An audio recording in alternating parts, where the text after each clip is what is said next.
삶이 내게 말을 걸어올 때 가장 나답게 사는 길은 무엇일까? 파커 파머 지음, 홍윤주 옮김. 우울증이 가르쳐 준 것들. 나는 40대에 들어 두 번이나 몇 달씩 영혼의 수렁에 빠지는 경험을 한다. 하루하루 매 시간 죽고 싶은 욕망과 싸웠다. 인생은 괴롭고 고달프다는 생각뿐이었다. 삶을 지탱하려는 모든 노력도 쓸데없는 짓으로만 보였다.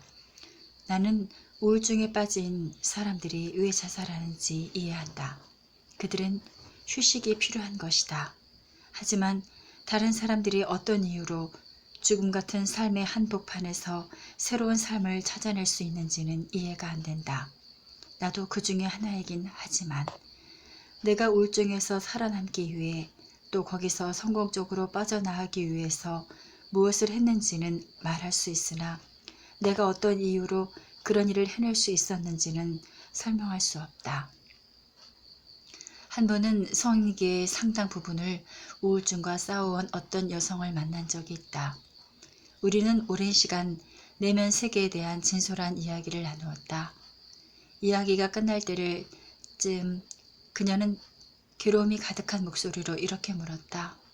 왜 자살하는 사람이 있는 걸까요? 다른 사람들은 잘 사는데 말이에요. 그 질문이 그녀 자신이 살려고 애쓰는 데서 나온 질문이란 걸 알았기 때문에 나는 신중하게 대답하고 싶었다. 하지만 떠오르는 대답은 하나뿐이었다. 모르겠어요. 정말이지 모르겠습니다. 그녀가 가고 나서 나는 후회했다. 진실이 아니더라도 좀 더 희망에 찬 대답을 찾아낼 수 없었을까? 이 3일 후 그녀는 우리가 나눈 대화에 대해 편지를 보내왔다. 모르겠다는 내 대답이 마음에 남는다는 말과 함께 내 대답은 독실한 기독교 신자였던 그녀에게 또 다른 대안을 주었다. 그녀가 속한 교회에서 일러주는 대로 자살한 사람은 믿음이 부족해서 또는 선행이나 하느님이 그들을 구해줄 만한 어떤 장점이 모자란 사람이라는 잔인한 기독교적인 설명과는 다른 것이다. 모른다는 내 말이 그녀를 자유롭게 풀어주어 더 이상 우울증에 빠진 자신을 심판하는 일을 그만두게 했다. 그리고 하느님이 그녀를 심판하실 거라는 믿는 것도 그만두게 되었다. 그 결과 그녀의 우울증은 한결 나아졌다. 이 경험을 통해 나는 두 가지 교훈을 얻었다. 첫째, 우울증에 빠진 사람에게 진실을 얘기해 주는 것이 중요하다. 만약 내가 바라는 생각을 이야기했다면 그녀 마음을 감동시키지는 못했을 것이다. 우울증에 빠진 사람에게는 속임수 감지기가 그냥 작동하는 정도가 아니라 아주 예민하게 작동한다. 둘째, 우울증은 종교적이든 과학적이든 어떤 가치에서 나오는 도식적이고 단순한 대답 대신 우리 문화가 무시하는 신비를 받아들이기를 원한다. 신비는 사람 마음속 깊은 경험 하나하나를 둘러싸고 있다. 자기 마음의 어둠 또는 빛을 향해 깊이 들어갈수록 우리는 신의 궁극적인 신비에 가까이 다가가게 된다. 하지만 우리 문화는 신비를 그저 설명해야 할 수수께끼나 해결해야 할 문제로 바꾸어 놓으려 한다. 왜냐하면 말끔히 해결해낼 수 있다는 환상을 유지하는 것은 우리를 강한 존재라는 느낌이 들게 하기 때문이다. 하지만 신비에는 결코 해답이 없다.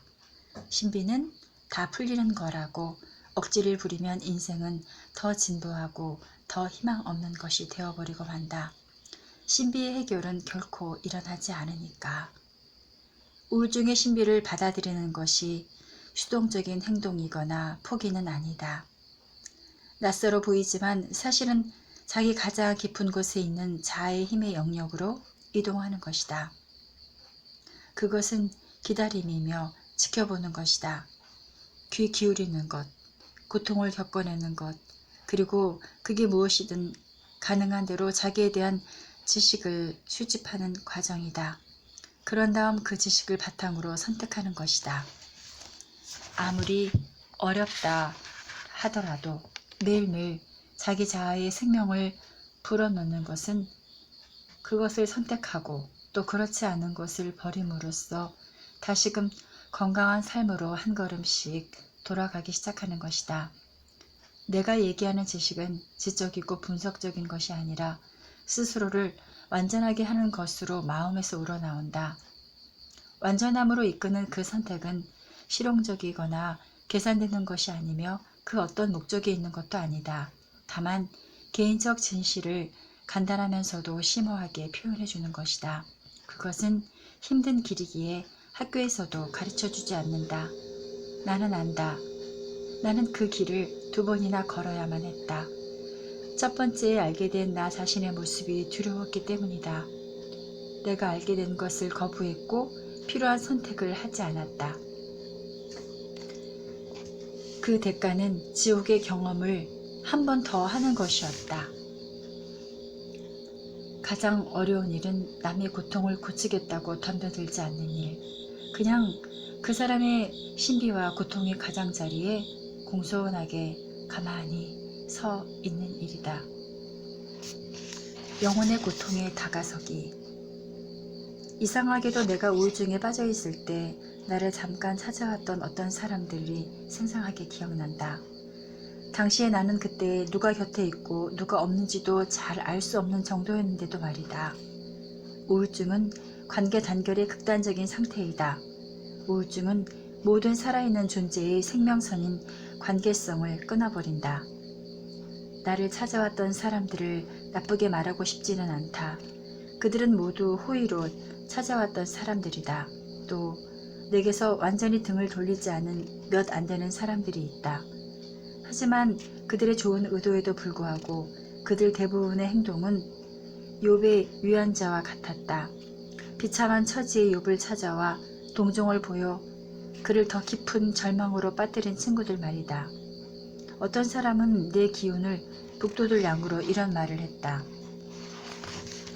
날씨가 아주 좋네요. 밖에 나가서 마음껏 햇빛을 쬐며 아름다운 꽃이라도 보는 게 어때요? 분명 기분이 나아질 거예요. 하지만 그런 조언은 나를 더 깊은 우울증으로 밀어넣었다. 머리로는 나도 그날 날씨가 눈부시게 좋다는 걸 알았다. 하지만 내 감각으로는 그 아름다움을 느낄 수 없었다. 그 단절을 느낄 때마다 더 깊은 절망으로 빠져들 수밖에 없다. 나를 찾아와 이렇게 말해준 사람도 있다. 하지만 당신은 아주 좋은 사람이에요. 파커, 가르치는 일도 글 쓰는 일도 아주 잘하잖아요. 많은 사람들에게 도움을 주었고요. 당신이 했던 좋은 일들을 떠올려 보세요. 분명 기분이 나아질 거예요. 그 충고 역시 나를 더 깊은 우울에 빠지게 했다. 좋은 사람으로 비치는 외적인 내 모습과 당시 내가 믿고 있던 나의 나쁜 모습 사이에 엄청난 격차란 절감할 뿐이었다. 그런 말을 들었을 때 나는 이런 생각이 들었다. 한 사람이 또 속았군. 내 진짜 모습이 아닌 다른 이미지를 본 거야. 사람들이 진짜 내 모습을 본다면 당장 나를 밀어내겠지. 우울증은 관계 단절의 극한적인 상태이다. 사람과 사람 사이를, 머리와 감정 사이를, 또 자기가 보는 자기 이미지와 남들이 보는 자기 모습 사이의 관계를 끊어놓는다. 이렇게 말을 시작하는 사람도 있었다. 당신 기분이 어떤지 알아요? 그들의 주로는 어떤 유언이나 위로도 나는 그냥 귓전으로 흘려들었다. 모두 거짓이라는 걸 알고 있었기 때문이다. 아무도 다른 사람의 신비를 똑같이 경험할 수는 없는 법이다. 역설적으로 나를 도와준 내 문제를 찾아내려는 어떤 친구의 감동적인 시로는 오히려 나를 지나치게 나를 까발려 놓아서 나를 더 깊은 고립감에 빠져들게 했다. 단절은 지옥처럼 끔찍한 것이지만 잘못된 관계보다는 낫다. 친구들에게 위로도 받아봤고 나 역시 똑같은 방식으로 남을 위로했던 적도 있기에 그 증상이 어떤지는 알 것 같다. 바로 회피와 부정이다. 가장 어려운 일은 남의 고통을 고치겠다고 덤벼들지 않는 일. 그냥 그 사람의 신비와 고통의 가장자리에 공손하게 가만히 서 있는 일이다. 그렇게 서 있다 보면 자신이 쓸모없고 무력하다는 느낌이 든다. 바로 우울증에 빠진 사람이 이런 느낌을 갖고 있는 것이다. 그러나 우리는 욥의 유언자들처럼 무의식적으로 앞에 있는 저 불쌍한 사람과 자신은 다르다는 걸 재차 확인하려고 든다. 그런 느낌에 빠져들지 않으려는 노력의 일환으로 우리는 이렇게 말한다. 당신을, 그러나 사실은 나를 자유롭게 해줄 충고를 하나 해야겠다. 당신이 내 충고를 받아들인다면 당신은 좋아질 것이다. 당신의 상태가 좋아지지 않는다 해도 나는 최선을 다했다. 당신이 내 충고를 받아들이지 않는다면 더 이상 내가 해줄 수 있는 게 없다. 어느 쪽이든 우울증에 걸린 상대에게서 멀어짐으로써 자신은 위안을 얻고 주의식도 느끼지 않는다. 감사하게도 치유의 능력을 발휘하도록 내 곁에 함께 있어줄 용기를 가진 가족과 친구들이 몇 명 있었다. 그중 한 명이 빌이라는 친구였다. 그는 내게 허락을 얻어 매일 오후 우리 집에 들러서 나를 의자에 앉히고는 내 앞에 무릎을 꿇고 앉아 신발과 양발을 벗긴 다음 30분 동안 발을 마사지해 주었다. 그는 아직 감각이 살아있는 내 신체 중의 한 부분, 그래서 사람들과 다시 연결되는 듯한 느낌을 가질 수 있는 부분을 찾아낸 것이었다. 빌은 거의 한마디도 하지 않았다. 어쩌다 말을 할 때도 충고 따위는 절대 하지 않고 그저 자기가 느끼는 내 상태를 말해주었다. 오늘 내가 얼마나 힘든지 느껴진다. 거나 네가 더 강해지는 것 같은데? 라고 말하곤 했다. 내가 늘 반응을 보인 것은 아니었지만 그의 말은 정말로 도움이 됐다. 누군가 나를 지켜봐주는 사람이 있다는 생각에 안심이 되었다. 그것은 자신이 소멸되고 보이지 않는 존재가 되었다는 느낌을 경험하는 이에게는 생명을 주는 일이다.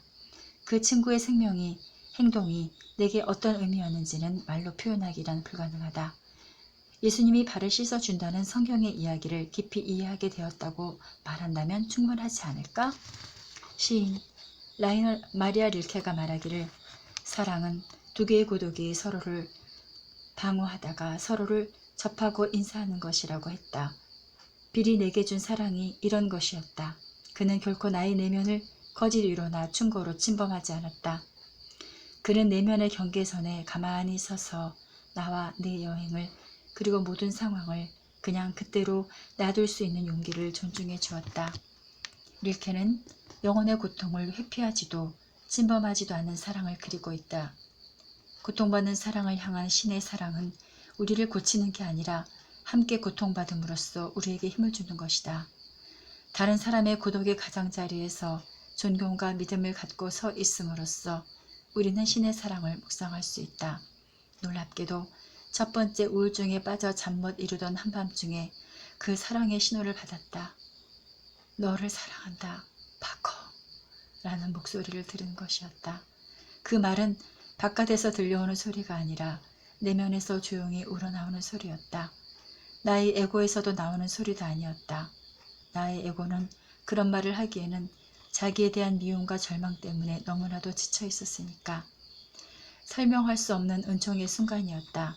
하지만 우울증의 상처가 너무 깊었기에 나는 그만 그것을 잊어버리고 말았다. 하지만 그 순간은 흔적을 남겼다. 그런 엄청난 선물을 거부한 걸 보면 당시 내가 얼마나 간절히 도움을 필요로 했는지 절감할 수 있다. 당신은 우울증을 안전한 땅으로 내려서게 하려는 친구의 손길로 생각할 수 있겠어요?